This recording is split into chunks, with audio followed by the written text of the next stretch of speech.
Thank you. Thank you for the introduction. Yeah, so I circulated this set of questions. Here's the first one. And let me paste the live results to Zoom chat. I'll show the results as of a half hour in just a moment here. Just to get a kind of temperature read, because not only are you not a randomly selected group of academics, you're not a randomly selected group of philosophers. And I remember giving a talk in a workshop on inner speech once, and it was all philosophers except for me and Anna Papafragu, and we were the only people to have any kinds of images on our slides. So, very self-selected group. And I hope actually to talk about inner speech with all of you in the Q&A. I think there's some very interesting things to talk about there. So yeah, so here's how all of you responded. Where do our concepts come from? A multiplicity of sources, of places, but what's important? And you seem to think that natural language, exposure to natural language, is most important. This is not, as Stefan said, not a view shared by most psychologists. I think if push comes to shove, many will acknowledge the importance of language, but it's actually not where most of the research on semantic knowledge, for example, has been in the last 30, 40 years. The other question was somewhat overlapping. How much do you agree with this? Here is what you said. Okay. This resonates very much with how I think of it. But again, it does not, and I'll give you some counterexamples, represent, I think, the most widespread view. And so even if I am preaching to the choir a little bit here, as Michael Moore said, I may be preaching to the choir, but the choir needs a good song. So I'm going to go through a lot of empirical data, some of which you may be familiar with, some that you may not be, on exploring this idea that language has a lot to do with our conceptualization, both learning new categories and perhaps surprisingly using them. So in the moment, use of language matters much more than one might sort of intuit. So let me start by clarifying what I mean when I say concept. It's a tricky term. It's used quite differently in philosophy and in cognitive science, sort of my home discipline. So what do I mean by concept?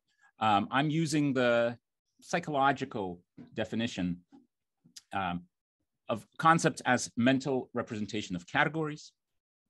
And categories come in all forms, right? So from the kind of most, perhaps simple paradigmatic cases of dogs, right? These sort of superordinate categories, fruit, perceptual categories, blues, formal categories, for example, even numbers, triangles, and these more abstract categories where a lot of work in developmental psychology and cognitive psychology has actually been in the context of exploring their origins. So these are some stimuli from a study Lilia Rissman in my lab and I have run on concepts of agency. So here, these are pictures of various actions, and there's a dot on the agent, and participants have to induce this category of agencies. That what all of these have in common is that the dot is on the agent as opposed to the patient. So these are all examples of categories, and a concept is our mental representation of them. All right, so here is the journey we're going to take.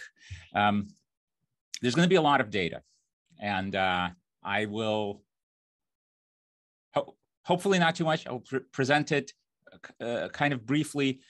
We can go back to it. I can answer all kinds of questions as needed. There'll be plenty of time for it. So I'm going to present some studies arguing for the thesis that labels matter. Give some empirical examples from category learning, category use. Specifically, they matter in that they make our mental representations more categorical by emphasizing those parts of the representations that are diagnostic of the category. So what it means to make the concept of dog more categorical, the idea of dog more categorical, is that whatever things distinguish between dogs and non-dogs, those become emphasized and highlighted by the use of a label. That's the idea. These effects are quite wide-ranging. They have consequences for relatively higher level processes like learning categories, inducing categories, visual recognition, visual memory. I'll give you examples of each. And also I'll end with one example of effects of labels on a rather lower level perceptual process of simply visually discriminating one thing from another. And then I have a bunch of questions for you. I'm hoping to learn as much from you as I am trying to impart knowledge that I'm imparting on you. So some questions for you. I would love to know what you all think about the difference, if there is one, between conceptual engineering and linguistic engineering. The latter, linguistic engineering, has been something that people have been engaged in for literally 10 centuries. Creating new languages, creating new, better motivated lexicons. And one of the goals has been through the centuries to improve one's thinking. And I'm curious to know how the modern conceptual engineering project relates to these classical efforts. How do you quantify success in this enterprise? How do you know if conceptual design is a good one? And then lastly, I would love to chat about inner speech. So where do concepts come from and what might language have to do with it? There are some positions that in at least my world of cognitive science are seen as kind of extreme rhetorical kind of devices that are useful for generating discussion, but are not really rooted in empirical reality, right? And so when Fodor makes an argument for kind of strong nativism, because we have no idea what it would be like to get from a conceptually impoverished to conceptually richer system through learning, therefore, the parts of concepts that matter have to be innate, and then everything else is just some form of combination, but really it's just lots of primitives. This, I think is safe to say, has really no basis in empirical reality.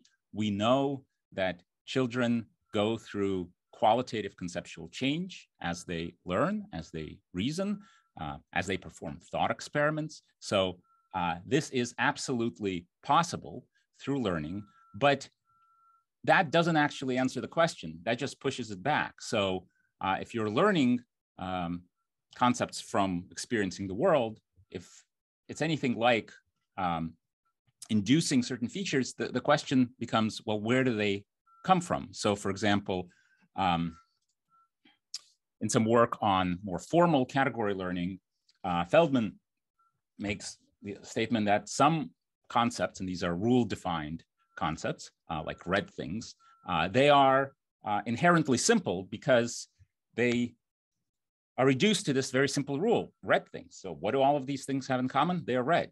And he doesn't really ask the question of where does this feature red that is employed in forming this category come from in the first place. One response to this is that, well, these features, wherever they come from, are already there when we learn a language. So when a child is learning their native language, on some views, this process is one of mapping of words from the language to pre-existing concepts that might be partly innate, mostly learned, but they're there and they are independent of language learning. So here's a quote from Gleitman and Fisher. So the meaning to be communicated and their systematic mapping onto linguistic expressions arise independently of exposure to any language.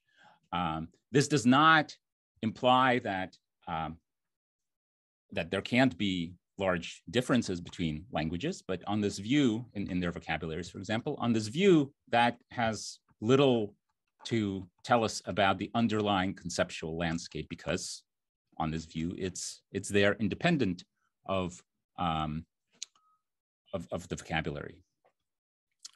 There are also, this is an often used and reused quote, there are also statements like this that one finds. This is from David and Sterelny. Should be 1L. The only respect in which language clearly and obviously does influence thought is rather banal. Language provides us with most of our concepts. I've never been able to understand what they mean by this. On my reading, that's anything but banal, but it does suggest that there is this way of acknowledging the language as a source of concepts without acknowledging that it matters. Okay, so I'm going to argue that language has a whole lot to do, both as being a source of our concepts, but perhaps more importantly, as a kind of categorical overlay on our mental representations, which in the absence of language are certainly going to be quite structured, but might be much less categorical than they are with language in the picture. And so the idea of language as a source of concepts has a long history. So it's of course associated with Worf, right? So the idea that the structure in the world is not sufficient for us to induce sort of conceptual categories. They don't, in his words, stare every observer in the face. Rather, they are constructed. And it's interesting to think about this statement from, it was written in actually the 1930s, from a perspective of modern cognitive science, where the idea that our conceptual categories and mental representations more generally are constructed, that it's through and through a constructive process, is very much accepted. That's kind of the default, I think, hypothesis in many cases. So rather than kind of being out there and being kind of grasped, this is a constructive process. So that part people are completely on board with. The controversial part is the role of language, specifically in the process of this construction. Okay, and that's also where the interesting empirical questions lie. Here is a much more recent take on it from Steve Levinson, where Steve here is expressing the idea that we can all acknowledge the usefulness of cognitive chunks, this idea from Miller and the sort of the units of our thoughts, but where do they come from? And Steve argues that language has a whole lot to do with it. So even in the case of categories like 100, right? Rather than just thinking of it as 10 tens, having this unit 100 in the language makes for a better and more efficient cognitive chunk. So we don't have to, right, think about 100 as 10 tens, or aunt as mother's sister, father's brother's wife, and so on. So there is compositionality, but the things being composed and these smaller units, he argues, many of them are inherited from the language we happen to speak. This, by the way, does not mean that we can't invent our own. It's just that when we learn the language, we don't have to invent our own, because the language provides us with a lot of these units for free, essentially. Okay, and so let's begin with the first bits of data. So the first question I'm going to ask is, does it matter if something has a name?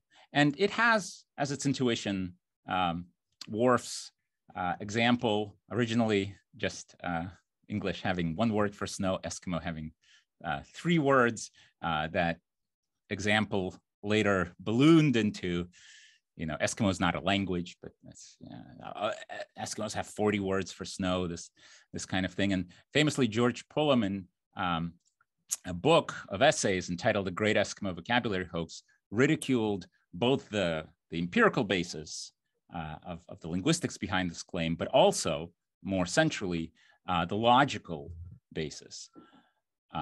So here's the quote, right? So what he's saying is that, yeah, of course, vocabularies matter. Vocabularies matter for communication, and vocabularies differ. And so botanists have names for leaf shapes, and interior decorators have names for shades of mauve. But why is this interesting? Why is this of any relevance? The reason, I think, Pullum ends up in this place where observing these kinds of differences is too trite, right, for contemplation, is that I think his argument is based on this idea of words mapping onto pre-existing concepts. So it's something like this, right? So things that are important to talk about get named. Yeah, okay. That's interesting from certain linguistic anthropological perspectives, but so what? But if one further assumes that words simply map onto pre-existing concepts, it's not really relevant whether something has a name or not.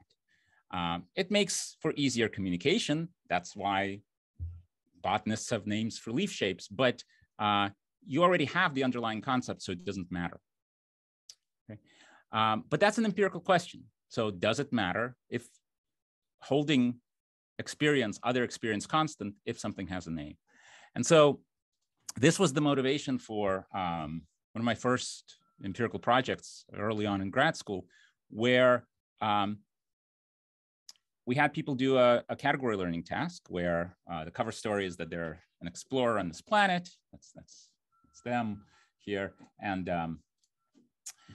they encounter various kinds of aliens, and they have to figure out which ones they should avoid and which ones they should approach. And the basis on which this, the principle that determines whether an alien should be avoided or approached is a fairly subtle distinction in the shape of their heads. So one category has more rounded heads, and another category has this sort of ridge on their head. But that's something that they have to learn in the course of doing the task. So initially, they're just guessing, and they're getting feedback as to whether their response is correct or not. And what we want to do is compare this learning when that's the only task they're doing, compared to when the task they're doing also includes learning names for these aliens. Okay, so here's how the experiment proceeds. Participants see one of these aliens. They then have to decide whether to approach or avoid the alien. They then hear a feedback sound, a buzzing sound if they respond correctly, and a dinging sound if they, a buzzing if they responded incorrectly, a dinging sound if they responded correctly. And then if they are in the label condition, they hear a name for the category. So one category is the Liebisch kind, and the other is the Grecius kind in this case. And everything is counterbalanced. So some approach aliens are called Liebisch for some people, and Grecius for other people. And so what happens? So here on the x-axis are blocks of 16 trials, the average for the first 16 trials, second 16 trials, and so on. and proportion correct. And in the first part of the task, it's just as I described it to you. And what we see is that already starting from the first block, we see an improvement in learning. By the end of the task, this is about a half hour, 25 minutes or so, the two groups are doing about equally well. But we had a second part that allowed us to see whether the learning in the group that heard the labels was more robust. So to test this, we presented people with some of the original aliens and some new ones that they haven't seen before. And now there's no feedback and there are no labels. Okay, and so they simply see an alien one at a time and they respond approach or escape. And what we see is that the group that learned with labels continues to do well. The group that learned without labels, their learning starts to decline a bit over time. So their categories are not as robust, right? And so this allows us this kind of result of better category learning when the categories are accompanied by names, controlling for prior experience, right? Allows us to kind of reflect on claims about cross-linguistic differences in vocabularies, I think, in a new light. And so there are lots of these kinds of observations of words that exist in some languages that don't exist in others. And one response to this from, for example, Pullum, from Steve Pinker, is this is a logically incoherent statement to claim that these differences matter, because look, these pictures, you know, with these word definitions for English speakers, just told the English speaker what this category is. And if they understand it in any way, well, there you go. What did it matter that it has a word in one language? And my point is that, yes, you can learn, of course, categories that don't exist in your language, for sure. The point is that to the extent that these words are part of the native speakers of these languages, part of their core vocabularies and are actually used, it doesn't matter if it's in the dictionary, it matters that you actually use it.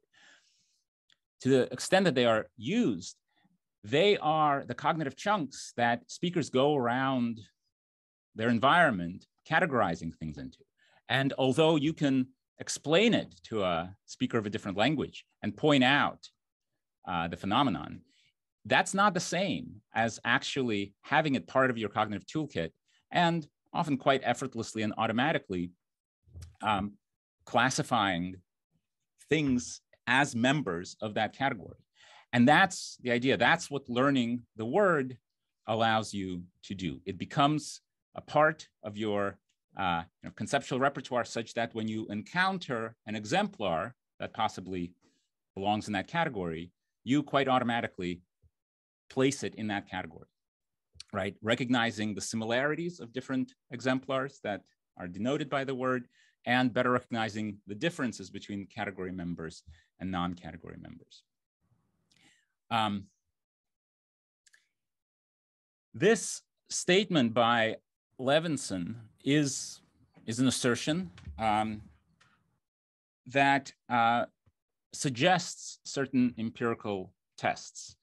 So I showed you one in the context of category learning, learning new categories of these two different kinds of aliens. What about inducing categories that are made up of familiar features? So do easier name things make for better cognitive chunks? Do they make for better kind of units that can be combined into larger, more complex categories? There's the goal of the following experiment, where we used colors and exploited the fact that some colors in English, but also in many languages, are easy to name, while other colors are harder to name. Okay, which specific colors are easy to name and harder to name actually varies quite a bit from language to language, but within a language here, English, it's quite consistent, so that if you give people these colors in a totally free naming task, you have very high agreement, so 80 to 85%, say it's orange, red, blue, brown.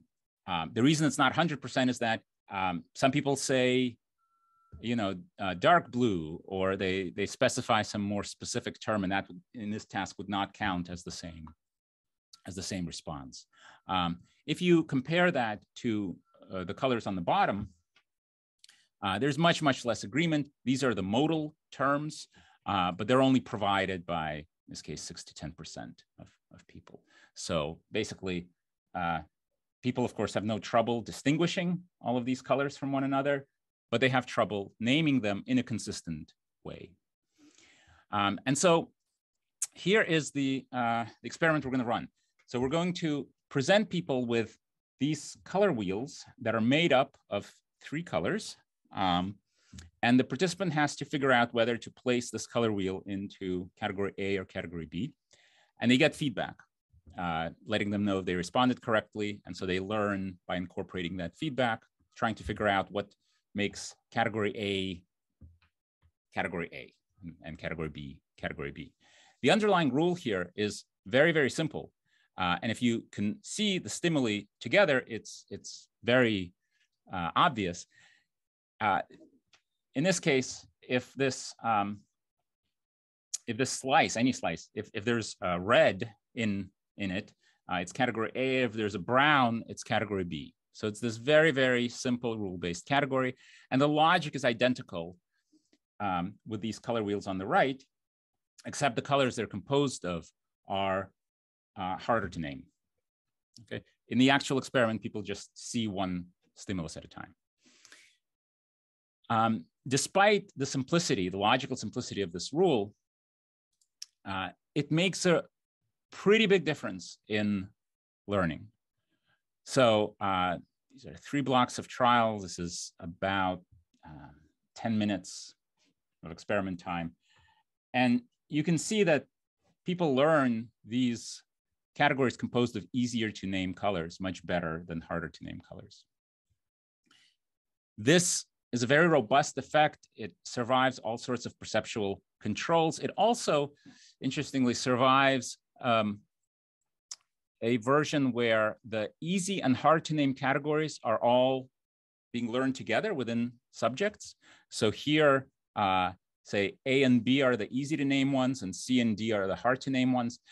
And I've just shown you that people learn the easy to name ones first. And one might think that once you realize that, oh, it's just about having a specific color, once you understand the general logic, you could just apply it to the harder to name categories so that the learning curves for the two would quickly converge.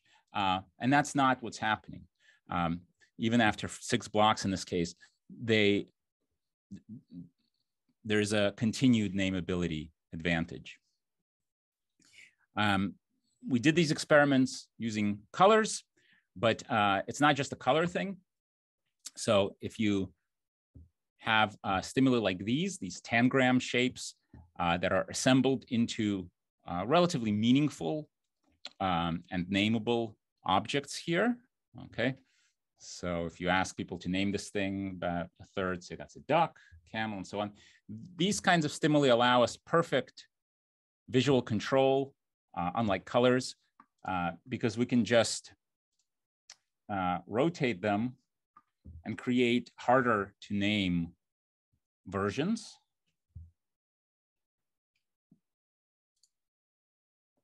And then we replicate the same experiment, but now these categories are composed of these shapes instead of the colors, and we replicate the nameability advantage.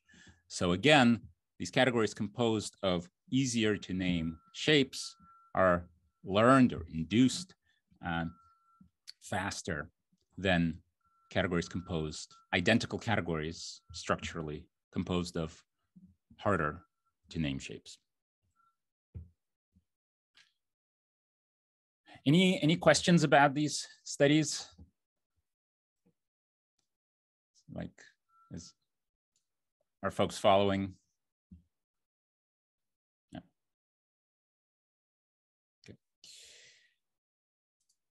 All right, so moving on. So is knowing category names sufficient, or does the use matter? So one might think that once you learn the names of something, so you learn that these are reds, greens, great. It allows you to kind of use it. It's more stable, reuse it, use that as a feature. Does it matter how you activate your conceptual representation? Are you doing it through language or through other means? So on one perspective, it does not. So if you imagine having some mental representation corresponding to your concept of dog, that representation can be accessed by, for example, seeing a dog, right? Or hearing the word dog, and it activates more or less the same thing. Okay, that's one view. So we can test this using a very simple method that allows us to test activation of, in this case, visual information from words or from strongly associated sounds. Okay, so in this case, what participants have to do is they see a picture and they have to respond yes or no, depending on whether the picture matches at the category level the preceding auditory cue. Those cues on some trials are words like guitar. So if you hear the word guitar, you see a picture of a guitar, you respond as quickly as you can, yes. Or it could be a non-verbal cue, for example, the sound of a guitar. Or it could be the word dog, or a dog bark, a recording of a dog bark. So you hear a cue, there's a short delay, a picture appears, and you respond as quickly as possible whether the picture matched the cue. And the basic finding is that there is here a label advantage to visual recognition. So let's say the delay is 400 milliseconds, so 0.4 seconds. If they match, people are faster to recognize that, yes, that's a match. So you hear the word dog, you see a dog, you respond faster than if you hear a dog bark and you see the picture of a dog. And you're also faster to reject mismatches. So if you hear the word dog and you see a guitar, you're faster to recognize that that's not a dog, okay, compared to hearing a dog bark. One might think that this advantage just has something to do with people's facility to process verbal information. People reasonably, and one might assume people have a lot more experience processing the word dog than dog bark. If we wait, so instead of 400 milliseconds, we wait for a second, which as a participant, a second feels like you're just waiting around for that picture to come up. That label advantage is still there. It's even slightly larger, and it's still there even after a second and a half. So it's not just about the sounds taking a longer time to process. We also ensured that all the sounds were very identifiable. So everyone identifies the dog bark as a dog bark. So what's going on here? What explains this seemingly minor difference in reaction times that ends up being actually quite theoretically central? So here is one way of thinking about it.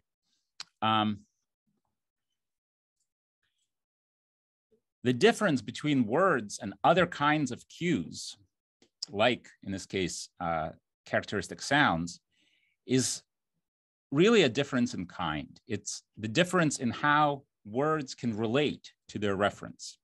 And one of these differences is their degree of motivation. And so consider the following. So here we have 4 different dogs, and here are their various dog barks. Okay, and so smaller dogs bark with a higher pitch, and larger dogs bark with a lower pitch, and so on. So people can recognize these differences, and map them back onto the kind of dog that it is. And this is a very general phenomenon. So, the bigger dog is visually also bigger, right? So all of these things correlate with the perceptual properties of the exemplar. So the form of nonverbal cues, like images, like characteristic sounds, is motivated by the properties of the referent. There is a motivated relationship there. But let's consider the relationship between these referents and words. So here I'm just writing the word dog in a different font to kind of symbolize different pronunciations of dog, different people saying it, let's say. So there is a motivated relationship between the form of the word and, for example, the speaker. So from hearing dog, you can make various kinds of inferences about the speaker, their age, their gender, depending on their regional pronunciation, where they're from. And people are very good at making those kinds of inferences. But importantly, you can't, for the most part, make very good inferences about the kind of dog the speaker is intending, because that's not really relevant, again, in most contexts. So how they say dog is unrelated to the kind of dog that it is. And so we say that the relationship between the form of a verbal label and the referent is not motivated. Okay, this is different from the idea of words being arbitrary, right? Because it's about differences within the category of dog, right? And so even if you have a very iconic and motivated word for something, it still applies in this roughly unmotivated way equally to various referents. And this suggests the following experiment to test this particular mechanism. Okay, so we're going to use the same design where you hear a verbal or nonverbal cue, and you see a picture, and you have to respond whether it matches or not, but with a tweak. So we're going to have two kinds of guitars. For example, we're going to have an acoustic guitar and an electric guitar. And we also have two kinds of guitar sounds, a classical guitar sound and an electric guitar sound. And then you have the word guitar. Now, of course, you could very easily with language get more specific. You could say classical guitar, an electric guitar. You could also go more abstract. You could say musical instrument. But without language, you're stuck. So there is no way to have a sound of just a guitar or a generic sound of a musical instrument. So and just like with pictures, if you have a picture of a guitar, it has to convey some information about the type of guitar that it is. So it has that kind of specificity that language can abstract over. Okay, and so we have these stimuli. I think there were 10 or 20 of these kinds in the experiments, so different kinds of dogs, different kinds of motorcycles. And so let's see what happens. So here is what happens. These are correct response times. So when people respond correctly, how long does it take them?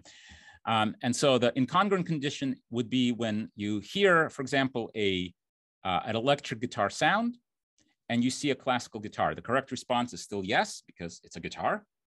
So it's kind of the basic level. But it takes people this long. If the sound is congruent, people are faster. So if you hear a classical guitar and it's a picture of a classical guitar, that's easier to recognize. So people are tracking these differences. So what about just the word guitar? One might think that it conveys less information, and so it would be harder. But actually, it's the easiest condition of all, precisely because it conveys less information. So the task here is to recognize a guitar. And so what you want is ideally to activate kind of your mental representation of the aspects of that concept that best distinguish guitars from non-guitars and group the various guitars together. And that's what the label is allowing you to do here most effectively. Importantly, this is an online effect. All of these manipulations are within subjects. So the idea is that actually hearing the word guitar helps you activate that mental state of the categorical mental state of guitarness or dogness better than you could otherwise. Okay, even though everyone here knows these labels, it's their use actually matters in the moment. Okay, is this just a speed thing? Are mental representations activated by category names different than those activated by other means? Or is it the same thing, but just faster? So as part of some of these studies, we looked at effects of typicality. So we, for example, had different kinds of cars, very typical cars and less typical cars. The correct answer to all of those, if you heard a car sound or the word car, is yes. But of course, less typical things are harder to recognize. So you expect that you expect a slope. The more typical something is, the faster it is to recognize it. And that's exactly what we see. But that slope, the red line, which represents recognition on the trials on which people hear labels, is steeper. Okay. And so this is exactly what one would expect if what's happening is the label activating those category diagnostic, which are also going to tend to be the typical features. And so when you hear the word car, it helps you recognize specifically the more typical cars. And so it's these more typical things that are most affected by the category name. Okay, so, and I'll give you another example of this. So this kind of activation of a more typical representation turns out to be, by the label, turns out to be quite a general phenomenon and sort of puzzling in some cases. So for example, cars, are kind of a fuzzy category, right? There are kind of more typical cars, less typical cars. But what about triangles, right? So if you ask people to define a triangle, pretty much everyone says things like this, okay? None of these definitions make any reference to the type of triangle that it is. Now, if you ask people which of these triangles is the best triangle, almost everyone will pick this one. Okay, why that is not entirely clear. And actually that people distinguish between different types of triangles kind of automatically, because if this weren't true, if triangle applied kind of equally to all triangles, then the phrase like upside down triangle would make no sense. If you ask people pick the upside down triangle, they pick this one. Okay. But here's the interesting thing. So if you ask people to draw a figure with 3 sides, this is like the most common definition people give to a triangle, kind of a colloquial definition. There's a lot implied here, right? Like that the sides are straight and that the figure is 2-dimensional. But that's how most people interpret it. They draw triangles, different kinds of triangles. If you ask people to draw a triangle, they also draw triangles, but it's a much narrower distribution. So the word triangle here is activating those sort of diagnostic features, which for somewhat puzzling reasons are the kind of canonically, horizontally oriented equilateral or isosceles triangle. This is not just a pragmatic effect. You get this in a speeded visual recognition task, in an inference task. So if you have people recognize triangles or figures with 3 sides, when they hear triangle, they're faster to recognize isosceles and equilateral triangles. Okay. All right. Quick run through a few other effects to give you a kind of a taste of just how wide-ranging these effects of labels are. So what happens when language is impaired? This is something people have. There's a long history of this, study of aphasia, for example, where people have wondered whether the impairments seen in aphasia can be better understood by thinking about language as a as participating in our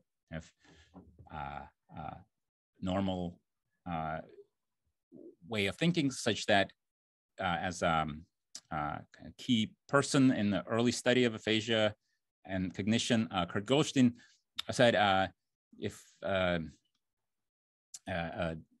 defect in language should produce a defect in conceptualization. So there have been a number of studies on this. I'll show you one and our quick follow-up. So this was a case study partly inspired by Goldstein's claim that individuals who specifically have a problem with naming become, in his words, unable to grasp the essential features which are common to a certain category of objects. So here we have a task in which the person has to select the picture or, in another condition, the word that doesn't belong on the basis of some criterion. So here, size. Okay, so key and nail file are about the same size. So the bowl is the one that's different. Color. And this more holistic relationship like function or theme. Here, the idea is that you can put a jacket in a suitcase. These kind of go together thematically. The stroller is the odd one out. And the observation was that this individual had a selective impairment on types of categorization that involved focusing on a specific dimension like size or color, but was comparable to controls when it involved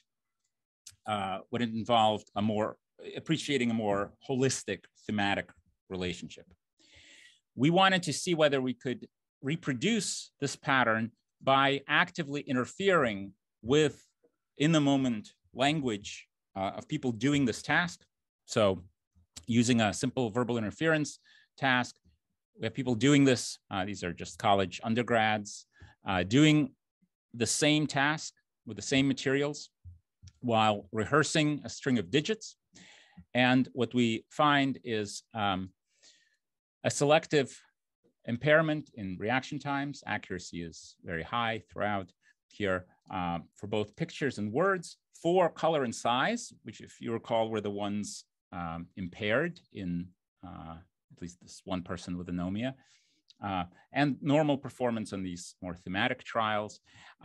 It's not just any form of interference. If you have people kind of rehearse a visual pattern in their mind, that does not selectively interfere. Okay, so I have two more examples and that's it. So one is that there are trade-offs to enhanced categorization. So one possible trade-off is memory for specific details. So to the extent that you are representing a dog in a more doggy way, you might fail to represent certain details of that exemplar that you would otherwise perhaps retain and be able to retrieve.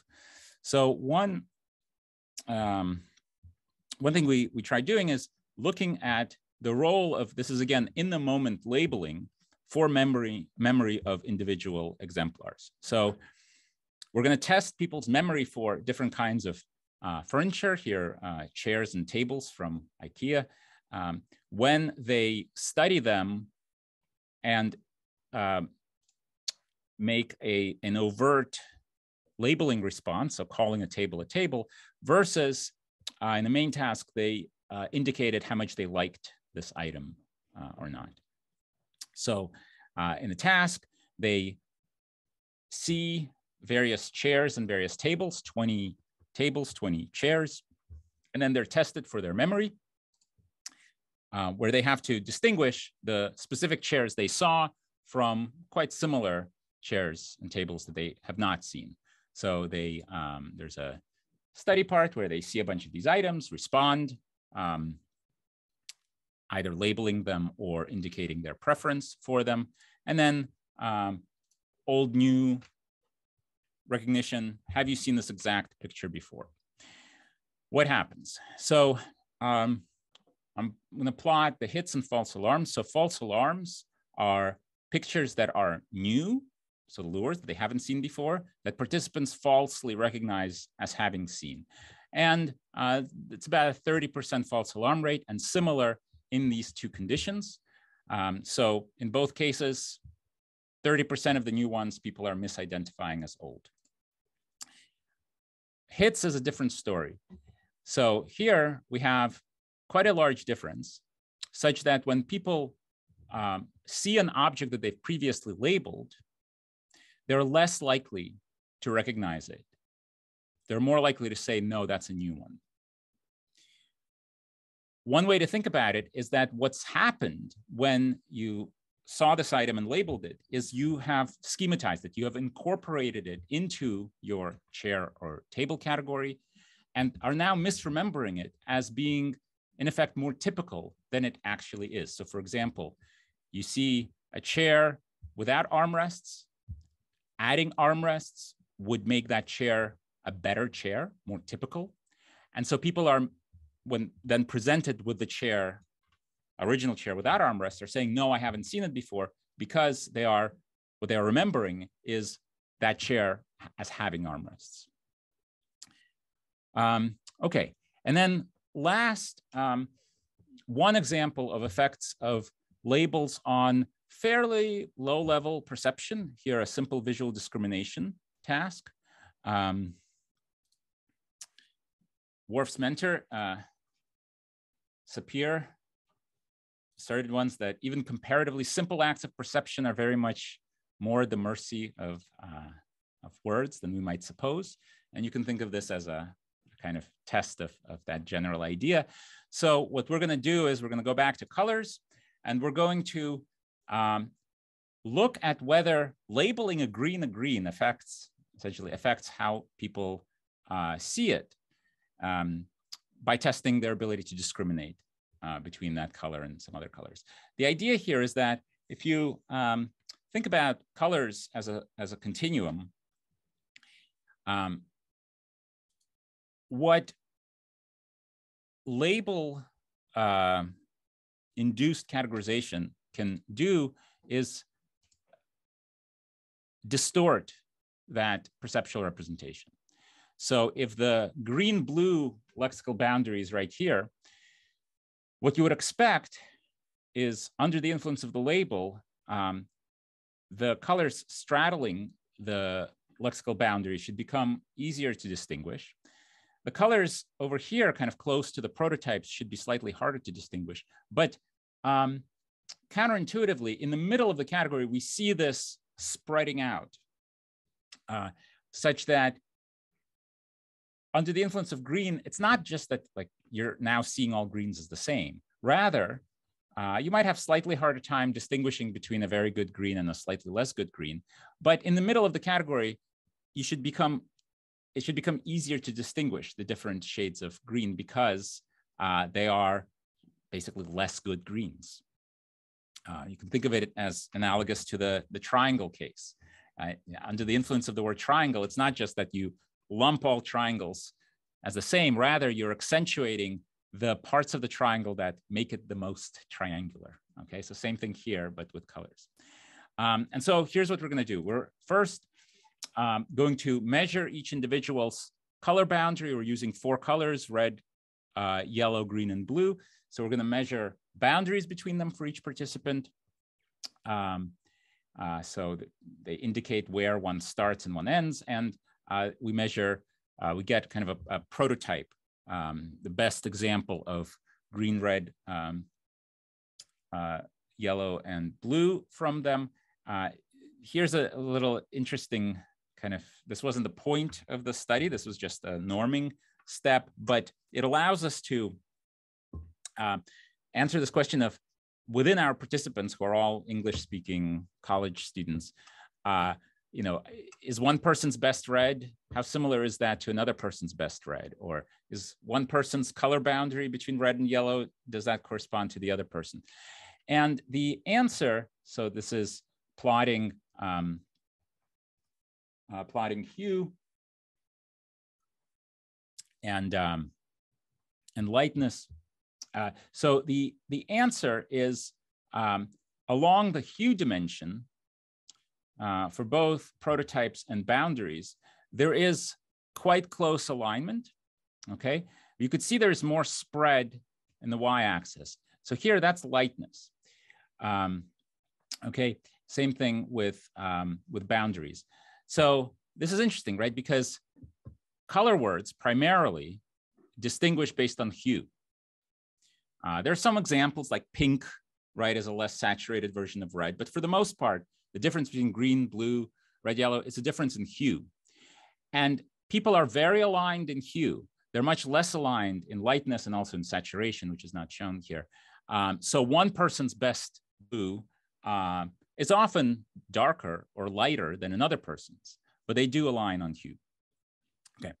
All right. So the task is the following. Participants hear a color name, green in this case. They then see 4 colors, and they have to distinguish the one that doesn't belong. So which of these is different from the others? They don't have to name them, and it's not speeded. So they can take as long as they want. The actual task is harder than this. The colors are closer together, and they are sampled from different points on the category. So this green could be the person's prototype, and these could be right nearby. Or we take that same perceptual distance and move it to the across the boundary. If it helps, I have a little, yeah, here we go. So there are 3 types of trials. So boundary trials, transitional trials kind of in the middle of the category, or trials near the prototype. Okay, and so what happens? On the y-axis is the accuracy in discriminating one color from the others. On the trials, this is within subject. So sometimes you're hearing a color name, other times you're not. When you hear a color name, you become better compared to not hearing it, specifically for boundary in these transitional trials, and you become slightly worse around the prototype. Other ways of conveying this information, like showing people a visual preview of this color that's going to be different, have no effect. So it's hearing the label. We wanted to know also whether there was any way to elicit this kind of cueing effect, cueing benefit without using words. One idea is to use the person's prototype, so their best green as the cue instead of the specific object, the specific color here. And that actually works, but significantly less well than using the color. So you can replicate this categorical cueing effect by using an actual color prototype, but it doesn't work as well as a label. So the way to think about it is the label, hearing the word green, configures you into a kind of categorical green detector so that you are better able to distinguish between greens and non-greens. And so that's the boundary condition. But this state of green detection is actually also going to make you better at distinguishing kind of in the middle of the category between more typical and less typical greens. And it's interesting to think about the situation where, suppose you test this in a population that does not have the word green, or any color words for that matter. They can discriminate colors, of course, but how could you put them in this categorical state without the label? This data might suggest that, well, you can just use a perceptual cue, but recall that this perceptual cue, this prototypical green in this case, was derived using language. The way we homed in on this color is by asking people to tell us across multiple trials, which of these is a better green. and kind of navigating through color space until we got to the best green. If we couldn't rely on the labels, how could we ever get to this kind of point?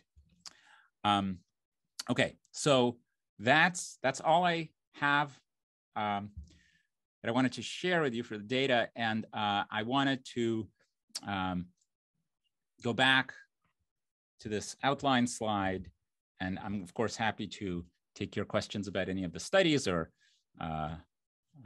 things related to it. But I really hope we get to spend a bunch of time on these questions for you. Thank you.